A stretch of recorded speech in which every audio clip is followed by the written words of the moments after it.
In a small town called Maplewood, there was a doctor named Dr. Lily Carter. She was known for her skill and dedication, but also for her skepticism. Lily believed in science and logic and had no patience for what she considered superstitions or stories of miracles. For her, life was a series of events that could be explained, and love was merely a fleeting emotion. One day, Lily received a new patient in her office. His name was George Thompson, a 62-year-old man with a terminal cancer diagnosis.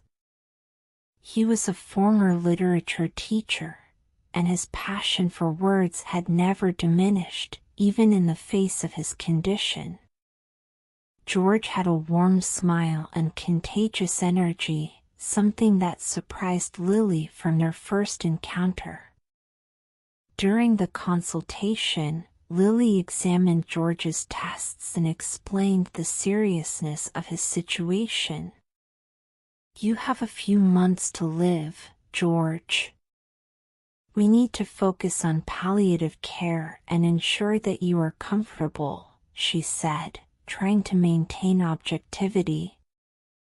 George looked at her with a twinkle in his eyes. "Dr. Lily, have you ever heard about miracles?" he asked with a light tone, almost playfully. "Life is full of unexpected stories, and I believe there's still time for some." Lily smiled but did not respond. She was there to help George face reality, not to discuss fantasies. However, George did not let that discourage him. He began to share stories from his life, about his students and how each of them had left a mark on his heart. As he spoke, Lily realized that despite his condition, George had a unique perspective on life. In the following consultations, George continued to share his stories. He talked about the love of his life, Sarah, who had passed away a few years ago. "She always said that life is like a book, and we are the authors of our own stories," George commented, his eyes shining with nostalgia. "Even if the final chapter is near, the others can still be incredible." Lily began to feel intrigued. She was not just treating a patient, she was listening to a storyteller. Gradually, she found herself more engaged in their conversations. George shared accounts of beautiful moments he had encountered in his life, from first love to small daily joys. The doctor began to question her own worldview. One morning, George came to the office with a special sparkle in his eyes. "Doctor, you won't believe what happened," he exclaimed, radiant. "I found an old letter from Sarah that I hadn't seen in years. It talked about how life can surprise us in unexpected ways." Lily was intrigued. "What did the letter say?" she asked, interested.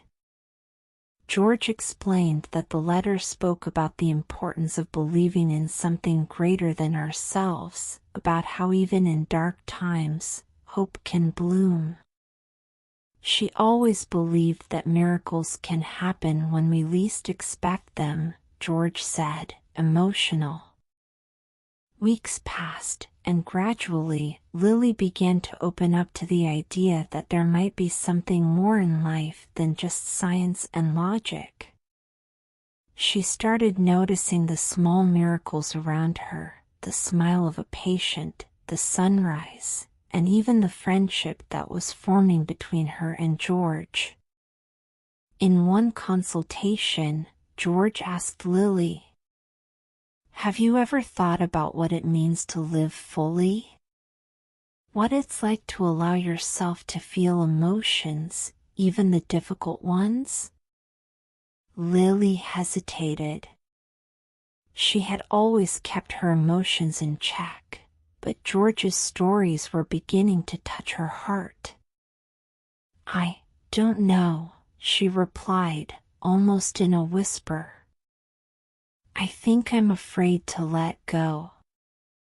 "Fear is normal," George said gently. "But life is short.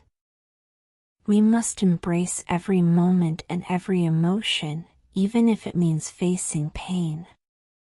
One day, George made a request to Lily. "I would like to take a trip to the lake. It's a special place for me, where I used to take Sarah. Could you accompany me?" he asked, his eyes full of hope. Lily hesitated.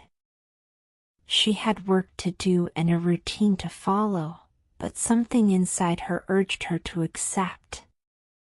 "Of course, George. Let's go to the lake."